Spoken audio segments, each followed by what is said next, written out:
बिस्मिल्लाहिर्रहमानिर्रहीम, अस्सलाम वालेकुम। मैं हूं अदील वड़ाइज। तारीखी दिन आ गया। वज़ीर आज़म इमरान खान अब से कुछ देर बाद रूस के तारीखी दौरे पर मॉस्को पहुंच रहे हैं, एक ऐसे वक्त में जब पूरी दुनिया की नज़रें रूस पर लगी हुई हैं यूक्रेन और रूस के तनाज़े की वजह से। ऐसे में वज़ीर आज़म इमरान खान का दौरा दुनिया की नज़र में कितना अहम होगा और इस दौरे में पाकिस्तान क्या हासिल करने जा रहा है, वहाँ पर क्या बड़ी डेवलपमेंट्स जो हैं वो मुतवक्के हैं। इसके अलावा क्या वहाँ पर तिजारत और दिफा के शोबों में और गैस पाइपलाइन के मंसूबे के हवाले से कोई पेशरफ्त होने जा रही है। बात करेंगे फॉरेन अफेयर्स के इस्लामाबाद के सीनियर सहाफ़ी ईसा हसन नकवी साहब। बहुत शुक्रिया ईसा हसन नकवी साहब, आपने वक्त दिया।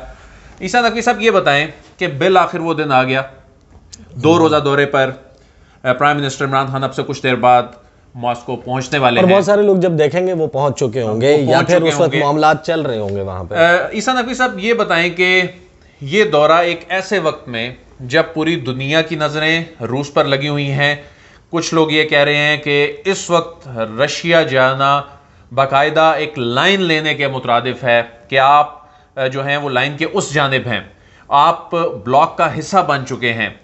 इस दौरे की अहमियत के हवाले से और दुनिया इसको किस नज़र से देख रही है, पहले इससे मुतल्लिक बताइएगा। असल में वड़ाई साहब, मैं आपको एक बात बताऊं कि दरअसल तो ये एक बैलेंसिंग एक्ट है।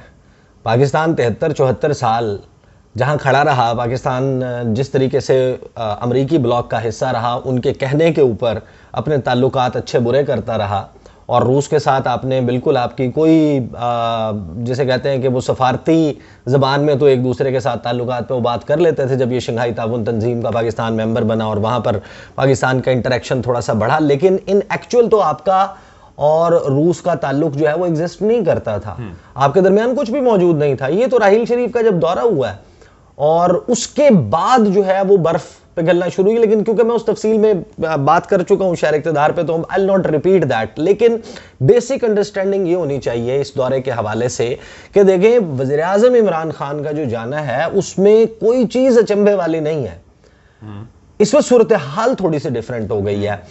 अब फॉर एग्जाम्पल आप देख लें कि इंडिया का ताल्लुक है रूस के साथ। इंडिया और का रूस जो है इंडिया का पुराना बॉयफ्रेंड है, सोवियत यूनियन जो है शराकतदारी है, ठीक है ना, वो पुराना बॉयफ्रेंड है और अमेरिका उनका नया बॉयफ्रेंड है। और वो कहते हैं कि हमने दोनों को साथ लेके चलना है। यूक्रेन वाले मामले पर वो साइड नहीं ले रहे। जो वोटिंग हुई यूएन सलामती कौंसिल में, अक़वाम मुत्तहिदा सलामती कौंसिल में यूक्रेन के मामले पर बात हो ना हो, इस वाले मामले पर वोटिंग हुई, इंडिया ने एब्सटेन किया, यानी कि उसने अपना वोटिंग राइट इस्तेमाल नहीं किया। अगरचे वो गया अमेरिका के फेवर में, लेकिन उन्होंने अमेरिका के हक में वोट नहीं दिया इंडिया ने। वो चल रहे हैं जनाब कि हमारी एक न्यूट्रल पॉलिसी, हम नॉन अलाइंड हैं, हम नॉन अलाइंड मूवमेंट का हिस्सा हैं, गैर वाबस्ता मुमालिक की तहरीक। अच्छा, ये क्योंकि हिस्ट्री लेक्चर हो जाएगा तो इस वजह से उस मामले में नहीं जाएंगे, लेकिन इंडिया अगर बैलेंस रखता है दोनों के साथ तो उसके ऊपर तो किसी को एतराज नहीं होता। अगर पाकिस्तान का वज़ीर आज़म मॉस्को जाएगा तो इसमें क्या हो गया? ये असल में मामला यह है कि आप पहले इतना घुसे हुए थे अमेरिकी कैंप में कि आपने उसको बैलेंस आउट करने की भी कोशिश की है ना, तो ऐसा लगे आप इंडिया की पोजीशन पे आने की भी कोशिश कर रहे हैं, न्यूट्रल होने की भी कोशिश कर रहे हैं, तो ऐसा लग रहा है कि जैसे आपने कैंप स्विच कर दिया। साहब, इससे पहले नवाज शरीफ साहब 99 में गए, उसके बाद परवेज मुशर्रफ साहब गए, उसके बाद आसिफ अली जरदारी साहब गए, लेकिन इस दौरे की इतनी अहमियत क्यों, इसका इतना शोर क्यों? अच्छा, उसके बाद भी नवाज शरीफ गए, 99 के बाद भी गए। 99 के बाद वो ऊफा गए जहां पर उन्होंने इंडिया के सामने सरेंडर किया कश्मीर वाले मामले पे डिक्लेरेशन में। जरदारी काटरनबर्ग गए, दौरे होते रहे हैं, वो दौरे थे मल्टीलैटरल विजिट्स। आप गए शंघाई ताउन तंजीम के सरबराह इजलास में आपने शिरकत की, साइड लाइंस पर आपने लेफ्ट राइट जो आए हुए मेंबर मुमालिक हैं उनके सरबराहान से भी मुलाकातें कर ली। उसका प्रोटोकॉल ही डिफरेंट है, ये दौरा डिफरेंट है। ये वो जिस तरीके से 99 में एक बायलैटरल विजिट हुआ था, 2 तरफा विजिट, इसके प्रोटोकॉल से डिफरेंट होते हैं। अच्छा, डिप्लोमेसी पे बात करने वाले लोग जो हैं वो अबजद से वाकिफ नहीं, अलिफ बे नहीं मालूम उनको, और वो बड़े लहजे में ना वो ला के कॉन्फिडेंस ला के पूरा एतमाद तरीके से कहते हैं कि हम बताएंगे तो लोगों को लगेगा ये बात ठीक कर रहा है। फवाद साहब एक बात बड़ी प्यारी करते हैं कि जिनको मल्टीलैटरल और बायलैटरल के स्पेलिंग भी नहीं आते वो भी जो है फॉरेन अफेयर्स के माहिर बने होते हैं, जिनको delegation level talks, pull aside meeting, proper one on one, head to head meeting, उसका फर्क नहीं मालूम। ये कैसे हो सकता है? देखें, अगर पाकिस्तान का अभी वफ्द पहुंच जाएगा, अच्छा, सामने आ जाएगी, अगर खुदा ना खास्ता पाकिस्तान के डेलीगेशन में किसी का कोरोना वायरस पॉजिटिव नहीं आता, वहां पर होंगे जाके टेस्ट होंगे, तो उस सूरत में आप देखिएगा कि जो प्रोटोकॉल है ना वो बड़ा डिफरेंट होगा पाकिस्तान का, पाकिस्तानी डेलीगेशन का।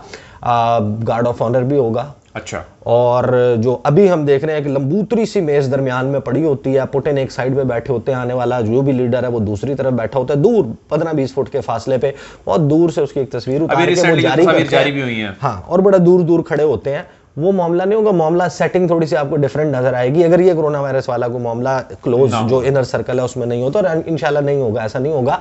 और ये ताल्लुक जो है जो डेवलप हो रहा है, ये रियासत पाकिस्तान का रूस के साथ हो रहा है, रशियन फेडरेशन के साथ हो रहा है, ये किसी पॉलिटिकल पार्टी का नहीं हो रहा, ये प्राइम मिनिस्टर का जाती ताल्लुक नहीं हो रहा। लिहाजा इस दौरे के हवाले से, या चाहे चीन का दौरा होता है, किसी भी मुल्क का दौरा होता है, यानी इस बात का फर्क कर लेना सारे लोग कि यहां तक क्रिटिसिज्म इमरान खान पे है या नवाज शरीफ पे है या बिलावल पे है या मरियम पे है, यहां से आगे पाकिस्तान पे है। तो आप डिसाइड कर लें आपने पाकिस्तान के खिलाफ बात करनी है या आपने किसी लीडर की पॉलिसी के ऊपर बात करनी है। साहब, इस 2 रोजा दौरे में सबसे बड़ा इवेंट क्या लगता है? कोई वन ऑन वन मुलाकात होगी, कोई डेलीगेशन लेवल पर मुलाकात, या कोई मुश्तरका को प्रेस कॉन्फ्रेंस होगी, या कोई मुआहिदे मतवक्के हैं? आपको इसमें कोई बड़ा जो इवेंट है वो क्या लग रहा है? अच्छा, मेरे ख्याल में मुझे नहीं लगता कि जॉइंट प्रेस कॉन्फ्रेंस या जॉइंट प्रेस टेक आउट होगा, जॉइंट स्टेटमेंट आएगी। मेरा ख्याल है ये कुछ चीज़ें जो हैं वो एट द 11th आवर भी डिसाइड होती हैं।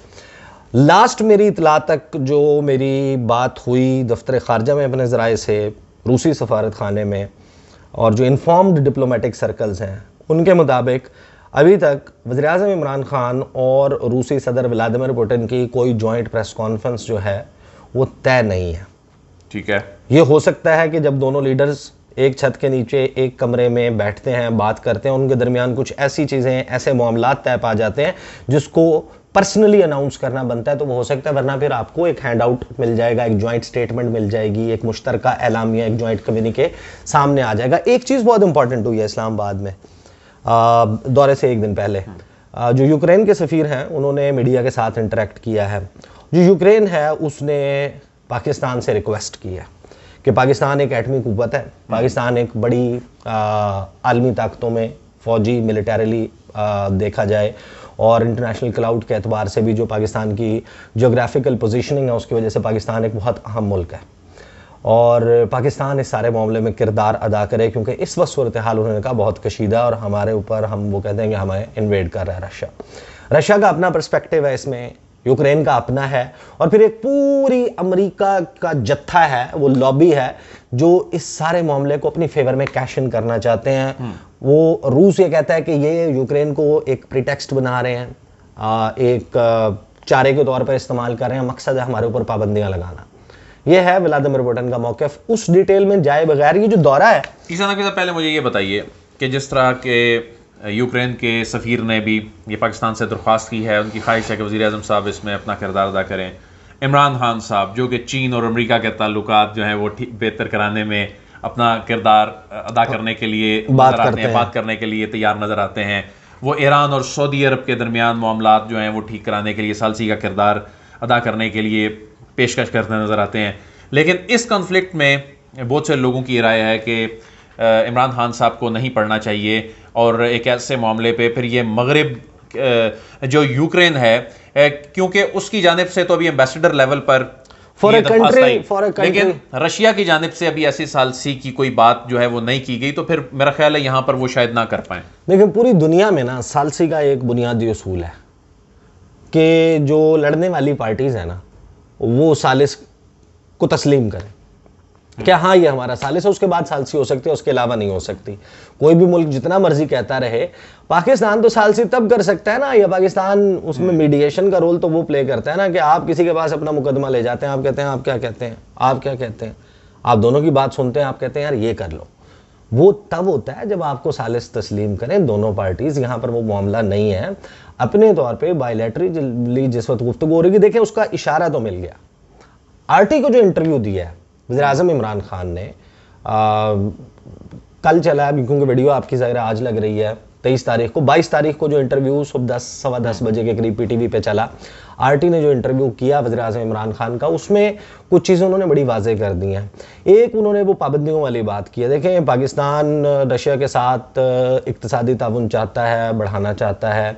पाकिस्तान और रूस के दरमियान military exercises, counter terrorism, Afghanistan के मामले पे कोऑपरेशन, पाकिस्तान और रूस के दरमियान रीजनल कनेक्टिविटी के मामलात, गैस पाइपलाइंस के मामलात, एनर्जी वाले मामलात, वो ज़रूर चाहता है पाकिस्तान। लेकिन वज़ीर आज़म इमरान खान ने कहा कि जो इस वक्त आलमी सतह के ऊपर रूस के ऊपर पाबंदियाँ लगाई जा रही हैं, और जिस तरह हम अभी चाहते हुए भी ईरान के साथ, पाकिस्तान एक एनर्जी डेफिशिएंट मुल्क है, कमी है, पाकिस्तान को गैस चाहिए, पाकिस्तान में जो अभी सर्दियों में जो शॉर्टेज चल रही थी उसको पूरा करने के लिए हम नहीं कर पाते क्योंकि अमेरिका और उसके इत्तेहादियों ने पाबंदियाँ लगाई हुई ईरान पे। वो कहते हैं कि हम जो है वो रूस वाले मामले पे हम बहुत ज़्यादा ओपन अप होना चाहते हैं, लेकिन कुछ ऐसी पाबंदियाँ आ जाती हैं जिसके ऊपर पाकिस्तान जो है वो नहीं कर पाता। तो एक एक विश ज़रूर मौजूद है। और दूसरा, वो सालिसी के वाले मामले के ऊपर भी वज़ीर आज़म इमरान खान ने बात की। लोग चूँकि देख चुके होंगे तो सारे मामले पे नहीं जाते, लेकिन ओवरऑल मैं आपको ये बताऊं, ये एक बहुत बड़ी तब्दीली है पाकिस्तान की सफारती तारीख में। आप 2018 के बाद का ट्रैक रिकॉर्ड देख लेना। मैंने पहले भी तीन मुशर्रफ साहब की हुकूमत तो क्योंकि इफेक्टिवली डाइंग स्टेज पे थी जिस वक्त मैंने सहाफ़त शुरू की, इफेक्टिवली जब फॉरेन पॉलिसी को कवर करना शुरू किया, तो वो मैं उसको उस तरीके से नहीं गर्दानता। लेकिन आसिफ अली जरदारी, पीपल्स पार्टी की हुकूमत, नवाज शरीफ साहब की हुकूमत और अब वज़ीर आज़म इमरान खान की हुकूमत, इसमें तो मैंने फॉरेन पॉलिसी को एक्टिवली कवर किया। बहुत बड़ी तब्दीली है। देखें, 2018 के बाद आपने कुछ ऐसे स्टेप्स उठाए हैं, तारीखी स्टेप्स उठाए हैं जो माजी में कभी सोचा नहीं था किसी हुकूमत ने कि ऐसा करेंगे। आपका 959 किलोमीटर के बॉर्डर के ऊपर ईरान के साथ एक बॉर्डर ओपनिंग थी, ताफ्तान, दुनिया में कहीं नहीं होता। आपने 2 मजीद खोल दी, 4 मजीद खोलने की बात कर रहे हैं। ताफ्तान था पहले, आपने मन पेशीन और गब्द रमदान खोल दिया, 4 मजीद खोल रहे हैं। आप बॉर्डर मार्केट्स की बात कर रहे हैं। आपने ITI train, Islamabad Tehran Istanbul train जो है उसको चालू कर दिया। वो प्रोजेक्ट जो है वो शुरू हो गया। आप उज़्बेकिस्तान के जो ट्रक्स हैं अफगानिस्तान के रास्ते वो पाकिस्तान लाने की बात कर रहे हैं। आप एक ट्रेन लाइन जो है वो ट्रैक बिछाने की बात कर रहे हैं अफगानिस्तान के रास्ते। आप ताजिकिस्तान, उज़्बेकिस्तान, तुर्कमेनिस्तान और सेंट्रल एशियन स्टेट्स के साथ अफगानिस्तान के ज़रिए राब्ते की बात कर रहे हैं। आप चीन के साथ मिलकर अफगानिस्तान को CPEC में शमूलियत के हवाले से आप बात कर रहे हैं कि उसका हिस्सा बनाया जाए। आप ईरान की और चीन की तजारत को फैसिलिटेट करने का सोच रहे हैं। आप रूस को, जो उसका पुराना डिज़ाइन था कि उसको जो है वो गर्म पानियों तक रसाई मिले, उसके लिए भी आप तैयार हैं। उसके लिए भी आप देख रहे हैं कि क्या मामलात हो सकते हैं। तो ये बड़ा डिफरेंट है। और फिर पाकिस्तान जिस तरीके से अमेरिका के कैंप में रहा और उसके कहने पे ये सब कुछ करता रहा, आपने इस मरतबा ये कह दिया कि हम ओवर द होराइजन ऑपरेशन के लिए अफगानिस्तान में अपने अड्डे नहीं देंगे, एब्सोल्युटली नॉट कह दिया आपने।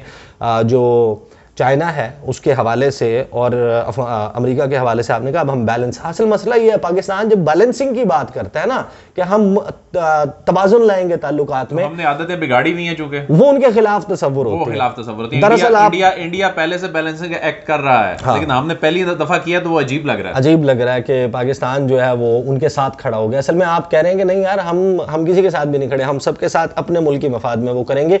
वो बेसिकली सिग्नल ये जाता है कि आप किसी के अगेंस्ट नाराज होगा इस दौरे से, आप समझते हैं? ऑब्वियसली मैं इसके हवाले से क्योंकि तफसील से वीडियो कर चुका हूं तो मैं उसकी बहुत ज़्यादा जुजियात में नहीं जाऊंगा। लेकिन ब्राज़ील जो है वो उनका बड़ा मेजर नॉन नेटो एलाय है और 148 अरब डॉलर्स की फॉरेन डायरेक्ट इन्वेस्टमेंट है ब्राज़ील में। ब्राज़ील के सदर जो है उन्होंने जाके रशिया में मुलाकात की व्लादिमीर पुतिन के साथ। उस पर जो सीखपा हुआ है स्टेट डिपार्टमेंट, नेड प्राइस की स्टेटमेंट उठा लें। उसके बाद जो वाइट हाउस की इफ़ेक्टिवली जो कि अमरीकी सदर की तर्जुमान है जेन साकी, उनकी स्टेटमेंट उठा लें। उन्होंने बड़े बुरे तरीके से उसके ऊपर एक बड़ी बैड टेस्ट में और एक बड़ी हार्श टोन में ब्राज़ील के इस दौरे के हवाले से गुफ्तगू किया। उस पर ब्राज़ील ने भी रिएक्ट किया है। बड़ा हम अफोर्ड कर सकते हैं ये सब कुछ। बेशक बैलेंसिंग एक्ट है लेकिन आदतें बिगाड़ी हुई हैं और अमेरिका बहादुर को इस वक्त नाराज करना, मगरिब को नाराज करना। अच्छा, मैं आपको एक बात बताऊं वड़ाई साहब, इस पे आपको आर्गुमेंट, काउंटर आर्गुमेंट बेशुमार मिल जाएंगे।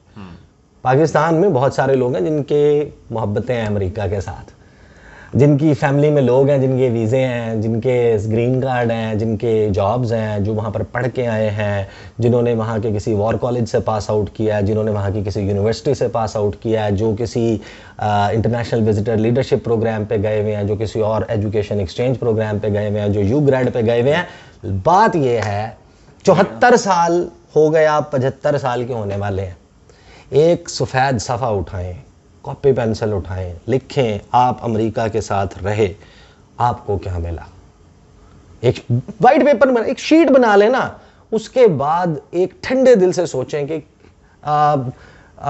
आपने सेम मर्ज के लिए सेम दवाई जो है वो 74 साल 75 साल इस्तेमाल कर ली, अफाका नहीं हुआ, जरा दवाई या डॉक्टर तब्दील लेकिन करके अभी देख ले। नकवी साहब, वैसे तो अमेरिका के साथ हमारी बड़ी पुरानी शराकतदारी है और बड़ी कामयाब शराकतदारी भी है। और अभी हम रिसेंट इस वबाई सूरत हाल की बात कर लें, और हमारा हमसाया जिस पे हम बड़ा दावा भी है चीन, लेकिन जब वैक्सीन देने की बारी आई तो वैक्सीन जो है अमेरिका से रोज़ सुनने को मिलता है इतनी मिलियन वैक्सीन आ रही हैं, मुफ्त में आ रही हैं।